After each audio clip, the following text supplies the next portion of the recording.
So I'm very behind on videos because I was a little distracted by, there was some stuff going on in the US this week, and,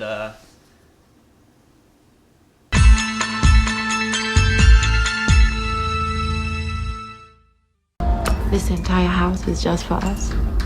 It's gonna be nice, you're gonna be happy. As long as you can get along, fit in, be one of the good ones.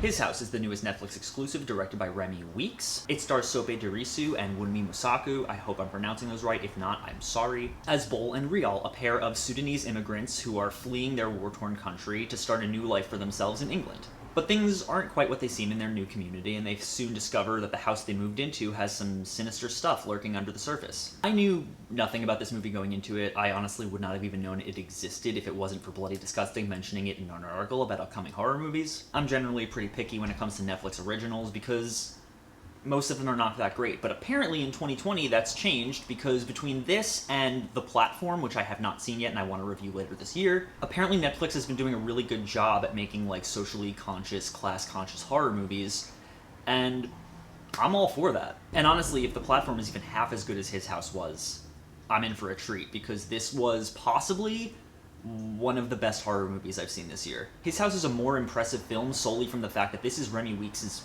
feature film debut.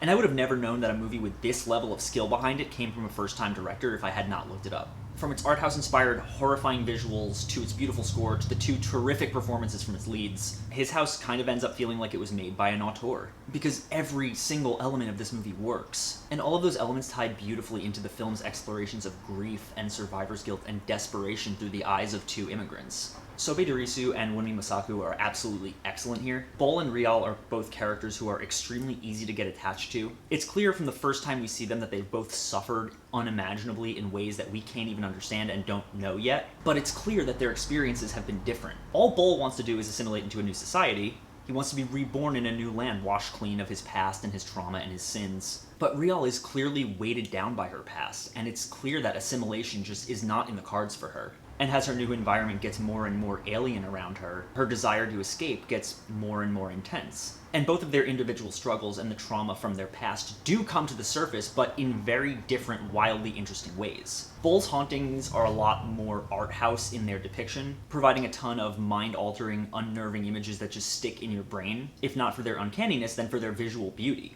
Rial's struggle is a lot more human and a lot more relatable in a way that I think a lot of people can connect to, especially in this day and age. Dealing with the fish-out-of-water struggle of being an immigrant in a foreign land, not being able to speak the language or understand the culture, experiencing prejudice from your new neighbors simply for not being a native. It's a harrowing reminder that anti-immigrant mentalities do exist outside of the United States, and the culture of pushing assimilation onto immigrants as a means of not upsetting anybody does a lot more harm than good because it ultimately strips immigrants of their own stories and pasts. What makes His House stand out from the litany of other films like it is its harrowing realism, strangely enough, because this is kind of a haunted house movie. But the fact that it's not your traditional haunted house movie is what makes it special. Rather than approach it from the traditional supernatural angle, Weeks takes a much more metaphorical approach, combining the supernatural with the heartbreakingly real in a way that's tragic and beautiful and moving all at once, while at the same time being horrifying. It's a story about how we carry our trauma and our ghosts with us, and it's a story about never forgetting who you are or where you came from.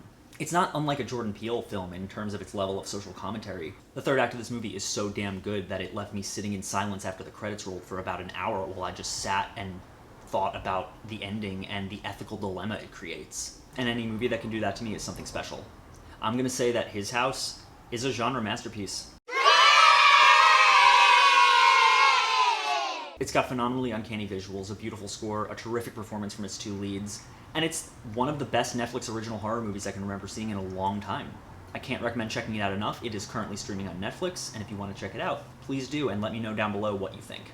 As always, guys, thank you so much for watching. If you like this channel and you want to see more, click down there, like, comment, subscribe. There's a Patreon link down in the description if you want to donate to this channel, help us grow, make new, better quality content for you all to enjoy. You could be like any of these cool people right here. I would really appreciate it. There's a new Discord tier for all my patrons who have access to my Discord, and monthly now, we're going to be doing a watch night. Every month, we're going to just go on Discord, in voice chat, watch a movie together. It's going to be a lot of fun, so if that interests you and you want to hang out, check out my Patreon. Even $1 would help. I would really, truly appreciate it, but even if you don't, thank you so much for watching anyway, and I will see you all very soon.